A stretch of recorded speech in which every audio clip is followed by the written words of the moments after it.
The average home annually leaks about 9,400 gallons a year. You're kidding. Everything can come off salesy, or it could come off as we're trying to get your money. It's a common stereotype we fight every day out here. You don't even have to have experience, but if you could come in and smile and have a good personality, we're always looking to you'd be surprised how many people just don't smile. So welcome to this episode of the Real Producers Partners podcast.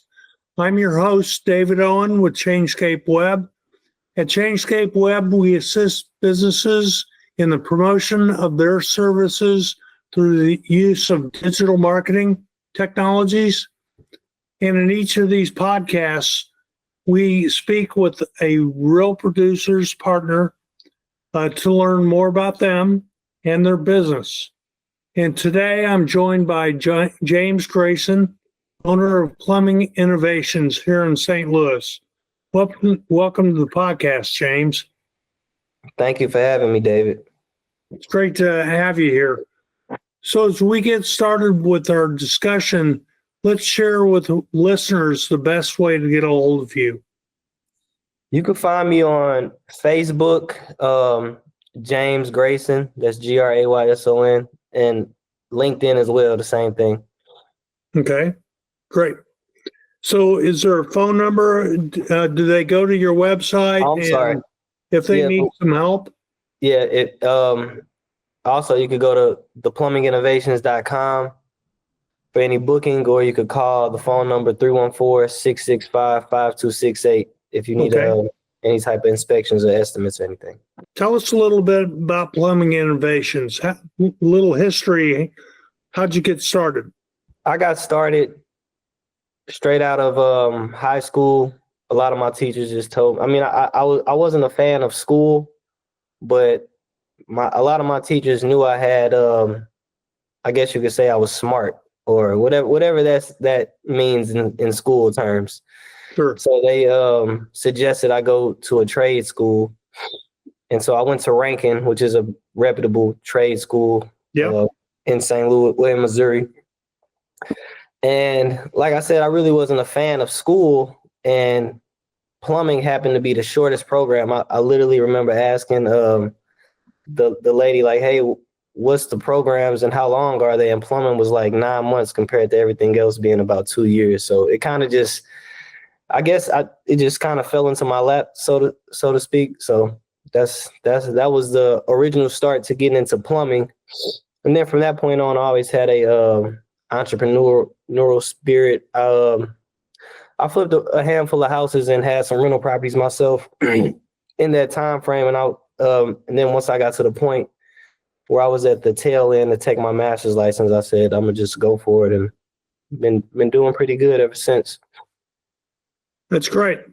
So when was that? When did you go through the schooling? So I went to Rankin, and I was 19. That was in 2015. Well, I guess technically I went when I was 18 and graduated in 19. So 2014 is when I graduated high school. Okay. All right.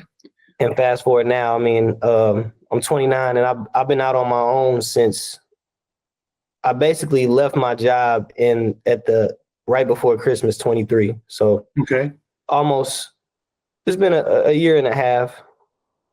I've been in business for myself. Since you've had the Plumbing Innovations? Yes. Year and a half? Okay. Yeah. Do you like it? Yeah, man, I love it. Did you make the right decision? Yeah, I think I did. I noticed another reason why I wanted to go in business for myself. I remember a scenario vividly where when I was younger, my mom called out somebody to cable our drain. And it's so many, and I'm not talking about anybody, but it's so many just Joe Schmoes out there that might have a cabling machine. Yeah. And it's the stereotypical thing with any contractor is that they're coming out to get over on you. And that's exactly what happened to us. And I can't remember how much he charged. I just know at that time we didn't have a lot of money to spend on any emergency for that matter, but something like that, you got to get it taken care of. And I just remember he didn't fix it. He didn't even care. He was there for like 30 minutes. He couldn't fix it and he left. And it was just no value add to the person. I bet he didn't forget to bill you. No, yeah, we had to pay for it, and it was a hard time because we ended up having to call somebody else out there, and they fixed it. So you paying for the same thing twice essentially. So with that being said, I knew that was a common thing, and I felt like that was a void for me to fill, to be able to be first of all, a personable person and a person that cares about not only the client but just humanity in general, and be able to just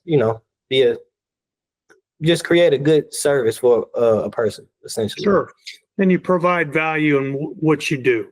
Exactly. So, well, that's good. Is that what makes you guys different than others? Yeah, other plumbing organizations? Yeah, I would say so. Most, and I'm not saying, I mean, you got a lot of good contractors out there in general, whether it's plumbing, HVAC, electrical, whatever. But we like to stay, we like to consider ourselves a top tier, just off the strength of, like I said, adding value to a person, not just coming and just trying to get the quick dollar. Essentially, right. is to be able to provide for that, especially homeowners and people that own properties. I mean, at the end of the day, that's your investment. For anybody in America, your house is probably your biggest, the thing you have the most debt on, essentially. Right. So I mean, you want to take care of your most precious asset. So do you do just residential, or do you do commercial as well? We do majority residential, and we do some commercial and multifamily. Would you say it's 80-20 residential? Yeah, I would say about maybe about 70-30. But we don't do any crazy large commercial or any we haven't done a lot of new construction. And that's just because simply it hasn't really came our way. I think we've been getting more niche with just home service and providing for the homeowner. We don't want to be spread too thin doing a bunch of long projects when we continuously just, like I said, add value for the people that's constantly calling, Sure. I'm assuming you are not by yourself, that you have more help within your organization. Yeah, we're, like I said, I'm still in my second year. Right now it's me, and then I got 4 other guys currently. Okay. That's good. And we're continuously looking for just people. You don't even have to have experience, but if you could come in and smile and have a good personality, we're always looking to honestly, you'd be surprised how many people just don't smile, just in life. So if you could smile and you're thinking about getting into the trades, maybe give me a call, because we would love to talk to you. Might run across people like that. Yeah. In fact, as you say that, one person comes to mind. Yeah, well, we might have to talk about that afterwards. We can do that. We can do that. So, how do you ensure the added value? How do you make sure that you give value for your service? One of the things I've learned is to I like to, whenever we go into someone's home and assess the situation, I try to give some options, and I just tell a homeowner what they need. Because I think the main thing is, and this is just for any industry, any person that knows what they're doing, they'll think like, hey, this is what you need done. But essentially, the homeowner knows what they want. So with that being said, you might have a water heater that's bad, just to put it in perspective. And I come in, I look at it, I say, hey, this thing's shot, and I just replace it with the same one. But the whole time it was bad, and it wasn't even sufficient enough for the whole house. You might have maybe a 40-gallon, and you got, who knows, 4 kids in the house and a wife and a husband, and it's not sufficient. So instead, I try to ask as many questions and just really understand who I'm dealing with every time, instead of just saying, hey, this is what you need done. And then I feel like that way, not only does it show, it bridges the gap that we already have between each other from a contractor to a customer, because of the stereotypical person that they probably encountered, but it also helps me fully provide for them. Yeah. Yeah. So you make recommendations that don't exactly only fix the situation at hand. You think about the future. Exactly. And that's another thing. Somebody might fix it, but they're anticipating, hey, this person will call me again in 3 months when it finally goes out again. So I'm real upfront and transparent with everything, essentially. I've got a friend that does HVAC, and he says we're in the customer service business, and we just happen to do HVAC. Yeah. So sounds like the same thing. Yeah, I You think just so. happen to be in the plumbing business. You want to help people, and you just happen to be in the plumbing business. Exactly. Right. That's the motto. I like that. I do too. I like the model a lot. Yeah. In fact, he introduces himself that way. Really? Yeah. I might have to steal that from him, man. If he's listening, I'm gonna have to steal that one. Yeah, there's no copyright on that, So is that what makes you different than other plumbing companies? That's what I would say. We have been trying to implement a lot more technology just and that's essentially what the name is, Plumbing Innovations. Because another thing with the trades in general, it's kind of in the Stone Ages when it comes to every other industry in America. So we've been more so experimenting with different tools and different types of technologies and just different ways to contact customers, everything of that nature. So What's that's an example of that? So one example is something even just using artificial intelligence. I mean, it's prevalent in today's time, and it's probably the talk of the town. But we use it for phone calls.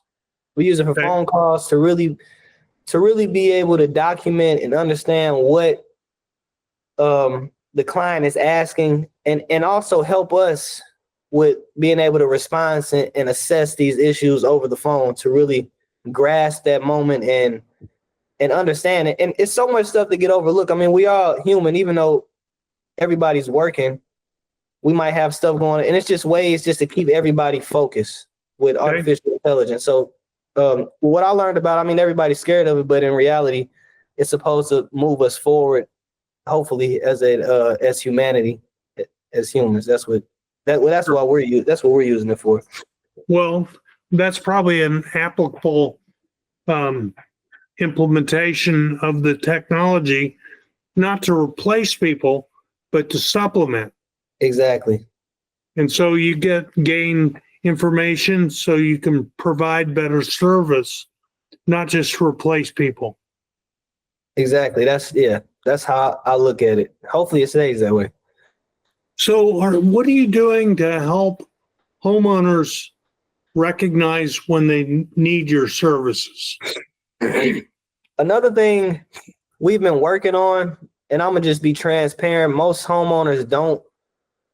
We've just started offering this, but most people don't like it because it sounds, like I said, everything can come off salesy, or it could come off as we're trying to get your money. Yeah. Which is fine. I mean, it's like I said, it's a common stereotype we fight every day out here. But they have different type of monitoring devices for leaks. Okay. Leaks are common in the home. Most people don't know. On average, the average home annually leaks about 9,400 gallons a year. You're kidding. This is a fact, and that equates to about I think it equates to about 300 loads of laundry. Wow. And one way to resolve that, they have leak detectors you could put on the main supply, and over time it'll just track the amount of water usage you use. And if you go over that amount, it can send alerts to your phone, even my phone. We can all be interconnected to this system, and that'll essentially help you in so many different ways. I mean, think about what 300 loads of laundry is doing to just the integrity of your property, Really? Yeah. Does that leak occur at the faucet, or how does that happen? Yeah, that's another thing. It could be, plumbing is multifaceted, so it could be so many different things. It could be the water main, the faucet, a drip at the laundry supply. It could be your sewer main. It could just be the P trap under the sink. It could be everything is included in that study, and that's a study I read online. It is a factual study, but every type of leak is included in that pertains to plumbing. So Okay. So is that an offering you have? yeah, Is that like an added value offering? How do you yeah. So get I mean, involved with people on that? so depending, and another thing that's becoming a trend is smart homes. So I mean, depending on what area you're in and what that client want. I mean, we're not offering it to anybody because, like I said, it comes off as an upsell, which we're not doing. We're literally just trying to find a way to add value to you. But depending on the scenario, I mean, if we come to your house and you just had we notice a leak, or there's so many different leaks you might notice. But if we notice a small drip somewhere and maybe it's over time, and it's maybe, like, I'll give you an example. I'm sorry, I got to give examples, but a toilet was leaking for like 3 years in this property. This was a rental property. I don't know how it kept getting past the owner or property manager. I don't know whose fault that was, but by the time I got there, the whole subfloor was completely rotted to where we didn't even feel comfortable replacing the toilet. And it was something as simple as a wax ring just not set properly. But we didn't feel comfortable placing this toilet because, I mean, by the time we pulled it up, who knows how much of the floor would have came up with it. Wow. And that's just a small example. I mean, and that small wax ring turned into a whole subfloor being rotted and having to be replaced. Wow. Yeah. So little issues grow. Yeah. Basically. I think that's applicable even in real life. Yeah.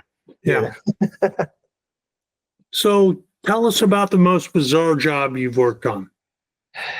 The most bizarre job.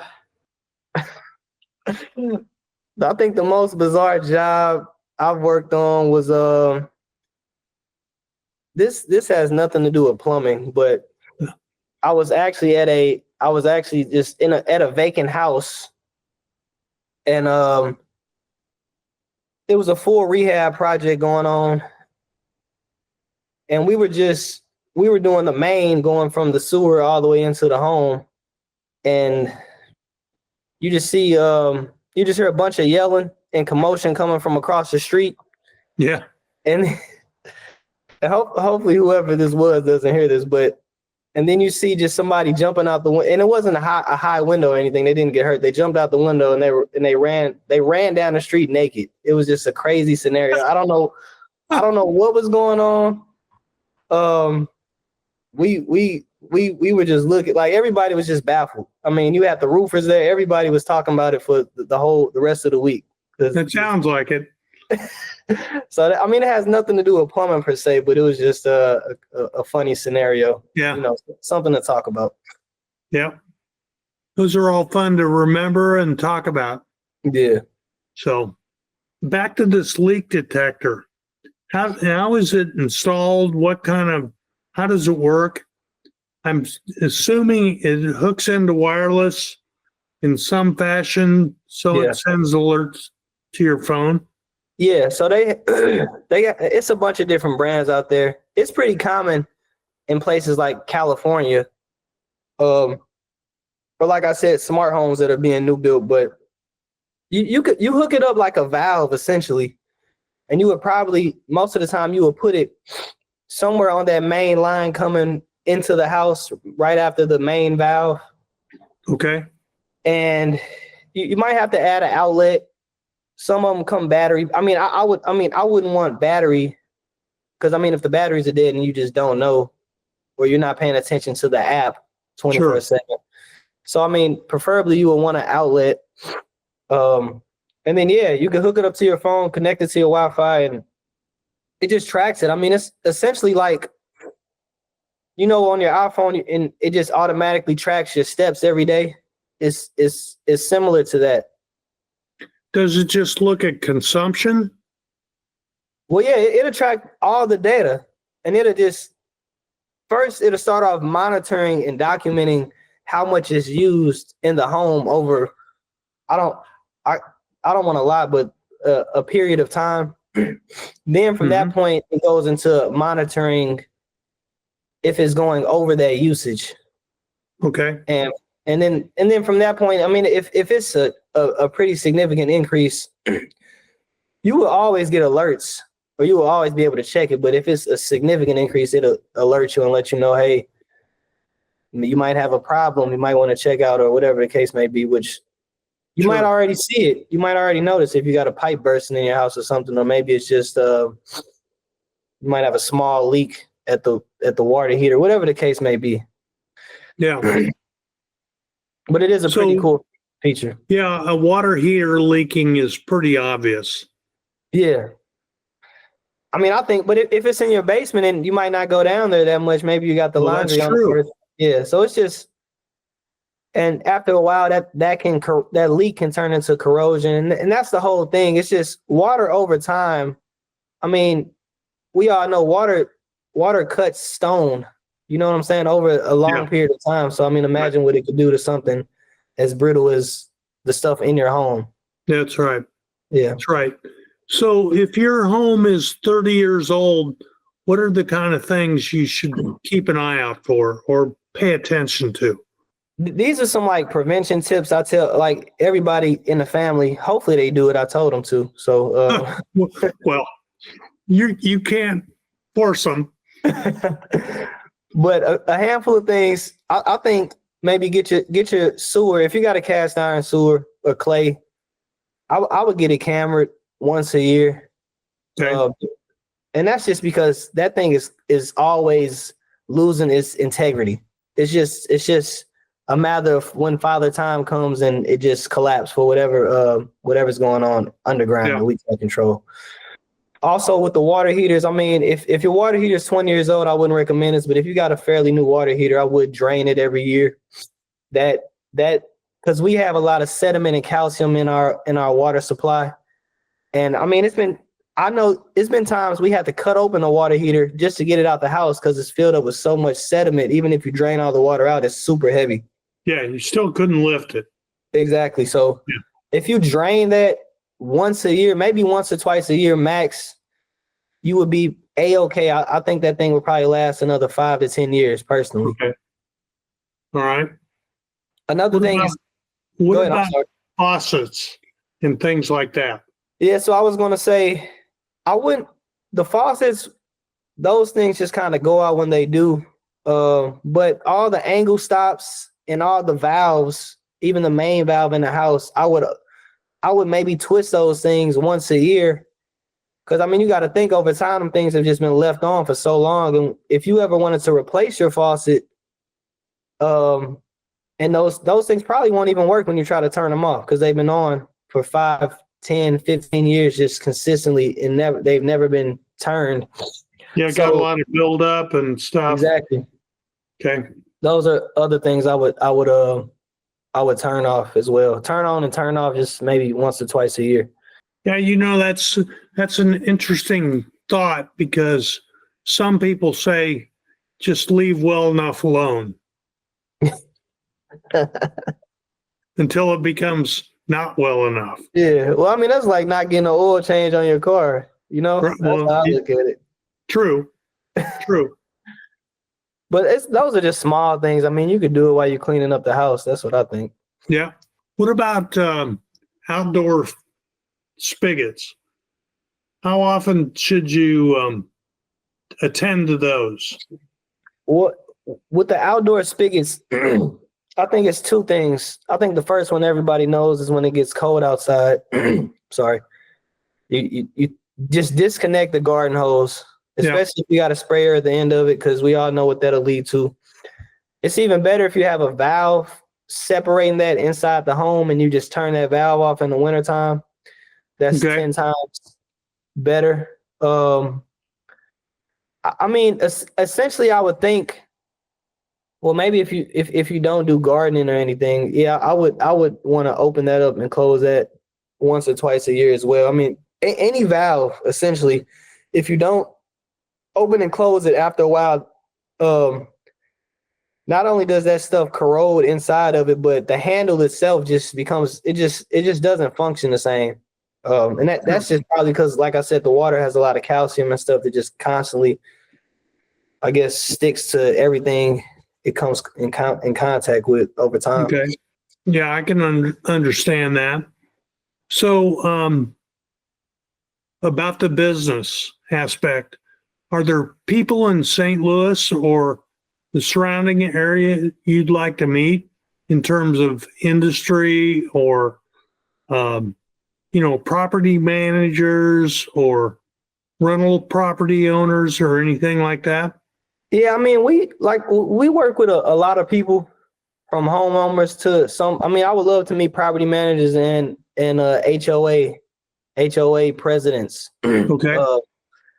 If any of them are looking for just another plumbing contractor to have in their back pocket, we would Sure. love to earn your trust. Okay. All the realtors out there as well. I know I went to a couple realtor meetups with real producers, and it seemed like that was a common thing that everybody was having, was finding plumbing contractors, or maybe they got burnt by one, so they don't have anybody to recommend again. But we would love to be somebody you could call on and trust. And I mean, at the very least, we're always pretty transparent about time frame and scheduling. Mhm.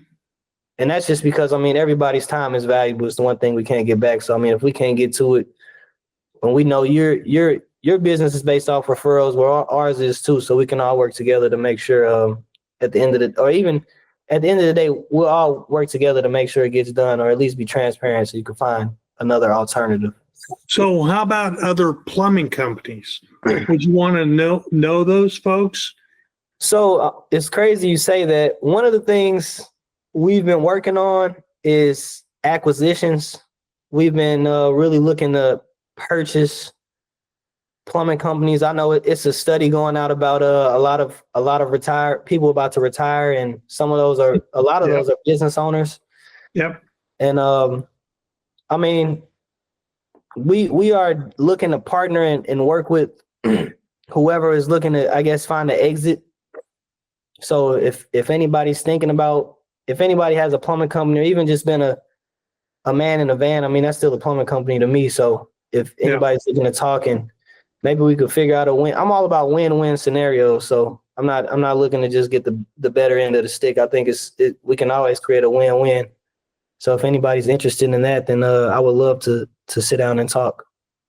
Well, the interesting thing is there's ebbs and flows to the business. You're busy at times, you're not. Other people have the same thing going on.